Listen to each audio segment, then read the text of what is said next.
잠언 2장 10절로 22절까지 말씀입니다. 지혜를 간직하면 얻는 복, 두 번째 함께 말씀을 나누겠습니다. 저와 여러분이 간직이란 단어를 이번 주간에 계속 좀 묵상하셨으면 좋겠습니다.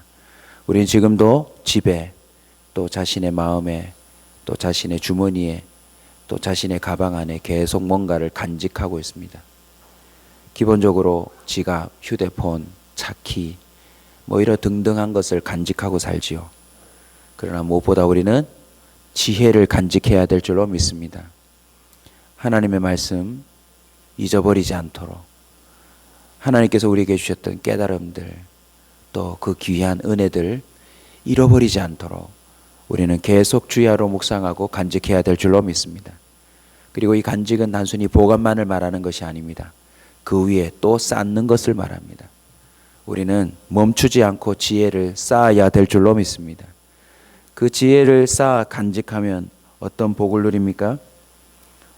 하나님을 더욱 친밀하게 알게 됩니다.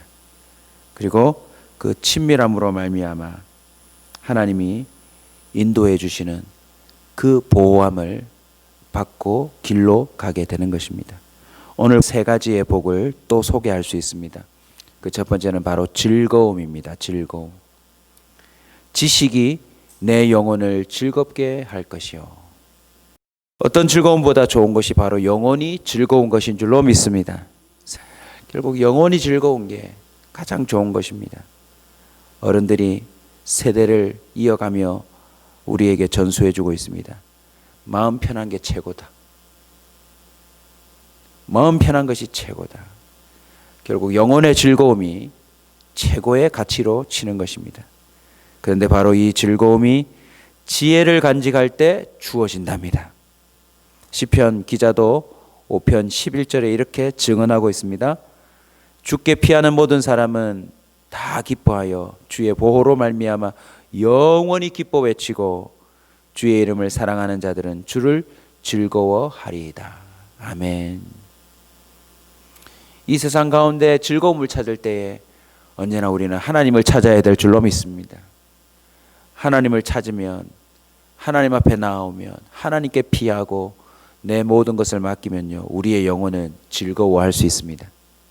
왜냐하면 하나님은 자기 찾는 자들을 내버려 두시지 않기 때문에 그렇습니다.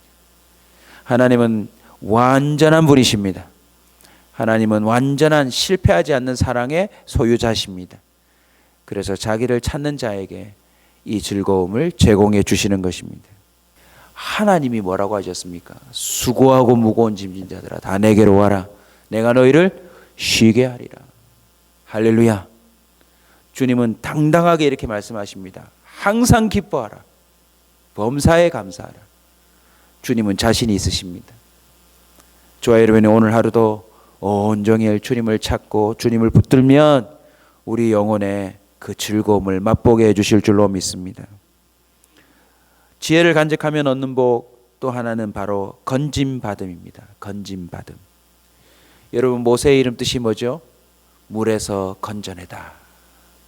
하나님은 물에서 건져내다라고 하는 모세를 통하여 이스라엘 민족 전체를 건져내십니다.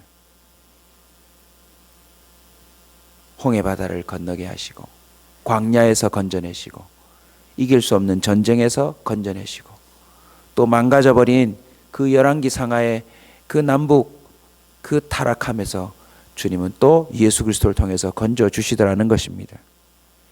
여러분 건짐받는다는 표현을 가만히 생각해 보면요, 우리의 모든 공통적인 특징을 발견할 수 있어요. 그게 뭐냐면 한번 따라 합시다. 스스로 벗어날 수 없다. 여러분 스스로 벗어날 수 없을 때 쓰는 단어가 건져주심입니다. 세상에는 우리가 스스로 벗어날 수 없는 상황이 너무나도 많습니다. 우리는 소소하게 시작한 삶 가운데 하나부터 열까지 건져주시지 않으면 살 수 없는 형편에 있는 자들인 줄로 압니다. 무엇 때문입니까? 우린 죄인이기 때문에 그렇습니다. 세상에서 가장 무서운 것이 바로 타락이며 사망이며 그로 인한 형벌입니다. 그런데 지혜를 간직할 때 하나님께서 그 사람을 그 지혜를 통하여 건져주신답니다. 이것은 전적인 은혜입니다. 하나님의 능력으로 말미암음입니다. 누가 우리를 죄에서 건질 수 있단 말입니까? 저와 여러분의 인생을 곰곰이 들여다보십시오. 결정적인 순간 하나님의 손길이 미쳐서 우리를 건져주신다. 여러분 느끼지 않으셨습니까? 이건 바로 은혜입니다. 은혜. 결정적인 순간 전에 들었던 말씀이 떠오르고, 결정적인 순간 믿음의 사람들의 권면이 떠오르고, 결정적인 순간 성령이 내 안에서 내 마음을 움직이신다. 하나님이 건져주시는 은혜인 줄로 믿습니다. 19절 보십시오. 누구든지 그에게로 가는 자는 돌아오지 못하며 또 생명길을 얻지 못하느니라. 다윗도 삼손도 누구든지 타락과 음란함과 더러운 길로 그냥 갑니다. 거기서 살인을 저지르고 거기서 눈이 뽑히고 돌이킬 수 없는 가운데 그들이 머물게 되더라는 거죠. 근데 하나님 어떻게 하십니까? 결정적인 순간 그들이 마지막 순간이라도 돌이키도록 역사하시더라는 것입니다. 아멘. 로마서 7장 24절을 보십시오. 오라 나는 공고한 사람이로다. 이 사망의 몸에서 누가 나를 건져내랴. 한마디로 이 세상의 모든 사람들은 주님의 건져주심이 필요하다는 것입니다. 한번 저를 따라서 합시다. 나는 스스로 벗어날 수 없다. 설교하고 있는 저도 마찬가지입니다. 오늘 하루도 아침에 눈을 떴지만 이 하루의 삶 속에서 누가 나를 건져내겠습니까? 안 그렇습니까, 여러분? 오늘 하루 어떤 생각 하나에 사로잡히면 우리는 온종일 우울하게 보낼 겁니다. 어느 하나 감정에 사로잡히면 우리는 그 감정으로 인해서 하루 종일 힘들 겁니다. 주님이 건져주셔야 합니다. 여러분, 하나님이 저와 여러분을 건져주셔야 합니다. 특별히 건져주실 뿐만 아니라 건져주신 우리로 하여금 새로운 길로 가야 하는데 그게 바로 20절에 나옵니다. 같이 읽읍시다. 지혜가 너를 선한 자의 길로 행하게 하며 또 의인의 길을 지키게 하리니 대저 정직한 자는 땅에 거하며 완전한 자는 땅에 남아 있으리라. 지혜를 간직하면 얻는 복 또 하나를 소개하면 바로 선한 길로 간다는 것입니다. 이스라엘 역사를 보십시오. 출애굽하기 전의 역사는 노예 400년입니다. 요셉 때에 잠깐 그를 아는 왕들이 선대하였지만 새 왕이 등장하자 이스라엘 민족은 갑작스럽게 노예로 전락합니다. 우리로 치면 백정 같은 존재가 되죠.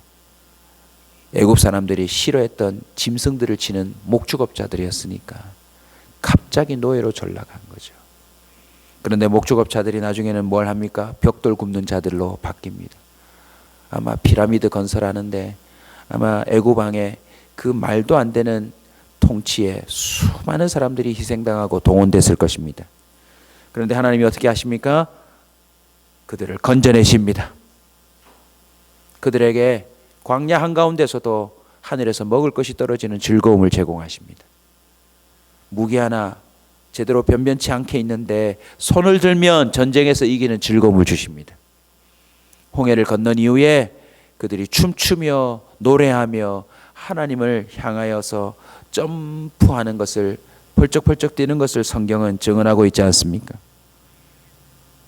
거기에다가 여리고성이 손대지 않고 무너지는 즐거움도 맛보게 하십니다. 사랑하는 성도 여러분, 여호와 하나님은 없는 길을 만드시는 분입니다. 그래서 주님 주시는 지혜를 간직하고 그 지혜 안에만 머물면 있으면 하나님이 알아서 길을 내십니다. 언제 저와 여러분의 지혜가 우리의 인생을 망치는 줄 아십니까? 자기가 자기 길을 만들려고 지혜를 동원할 때 인생은 망칩니다. 여러분, 하나님께 맡기십시오. 결코 내 길을 만들려고 꼼수를 부리면 그 길은 반드시 미끄럼틀이 됩니다. 평생 쌓았던 것을 홀라당 까먹습니다. 내가 성장했다 싶었는데 아무것도 아닌 존재로 전락합니다. 그런데 묵묵히 앉아서 사방팔방 벽인데 길을 열어달라고, 문이 어딘지도 모르고 그저 그 안에 앉아서 범죄치 아니하고 기다리고 하나님의 은혜를 간구할 때 하나님이 어떻게 하십니까? 길을 여세요. 시편 16편 11절입니다. 주께서 생명의 길을 내게 보이시리니 주의 앞에는 충만한 기쁨이 있고 주의 오른쪽에는 영원한 즐거움이 있나이다. 와, 하나님이 길을 보이시고 여시면 앞에는 충만한 기쁨이 있고 그 오른쪽에는 영원한 즐거움이 있답니다. 할렐루야. 저와 여러분이 남은 인생에 이 길을 가시기를 축원합니다. 예수님이 말씀하셨던 각자 제 길을 가면 큰일 납니다. 그 길은 돌이키지 못하는 길입니다. 돌아올 수 없는 길입니다. 잠언 16장 9절입니다. 사람이 마음으로 자기의 길을 계획할지라도 그의 걸음을 인도하시는 이는 여호와시니라. 저는 우리 온사 식구들을 보면서도 확실히 느낍니다. 저와 여러분이 계획한 길이 안 될 때 그게 은혜입니다. 하루하루 영적인 하루살이로 사는 거죠. 오늘 눈 떴구나. 오늘 나는 하루 살고 죽으리라 하고는 온종일 힘을 다해 주님 기뻐하시는 일만 해놓으시면 됩니다. 요셉이요, 총리가 될 걸 바라보고 성실한 게 아닙니다. 한 치 앞도 모르는데 그저 한날 주님을 의식하고 유혹을 이겨냅니다. 하루 주님 인도하심을 바라며 성실히 맡은 책임을 다합니다. 그러니 갑자기 길이 열리고 난데없이 감옥에 들어가지만 감옥 가서도 또 살아있으니 하루를 살아보려고 노력할 때 그 하루가 모여 하나님의 역사가 되더라는 것입니다. 여러분, 영적 하루살이의 삶 도전합니다. 오늘이 마지막이다 생각하고 오늘 온종일 기도해 보십시오. 쉬지 말고 기도하는 것에 도전해 보시기 바랍니다. 오늘 이 한 날 하나님을 제일 기쁘시게 하는데 도전해 보십시오. 갑자기 내일 여러분이 생각지 않았던 길이 열릴 줄로 믿습니다. 하나님은요, 앞서가시는 분입니다. 하나님은 완전한 길을 준비하신 분입니다. 요한복음 14장 6절은 이렇게 말합니다. 이 세상에 없던 구원의 길을 예수님이 여시러 오셨습니다. 그리고 이렇게 말씀하십니다. 내가 곧 길이요 진리요 생명이니 나로 말미암지 않고는 아버지께로 올 자가 없느니라. 결국 이런 도식이 만들어집니다. 지혜는 곧 길입니다. 알고 봤더니 지혜는 곧 하나님입니다. 하나님이 곧 길입니다. 오늘 이 새벽에 예수 이름으로 그 하나님을 대면할 때 찢겨진 휘장 사이로 저와 여러분의 생명의 길이 보여질 줄로 믿습니다. 오늘도 악인의 꾀를 쫓지 아니하고 오만한 자의 자리에 앉지 아니하고 죄인의 길에 서지 아니하고 오늘 온종일 한 발 한 발 내딜 때마다 하나님을 가장 기쁘시게 하는 그 마음을 품고 도전해 보십시오. 하나님이 지혜를 간직하는 자에게 주는 이 복들, 즐거움과 건져주심과 선한 길을 열어주심, 이 모든 것을 누리는 저와 여러분 될 줄로 믿습니다.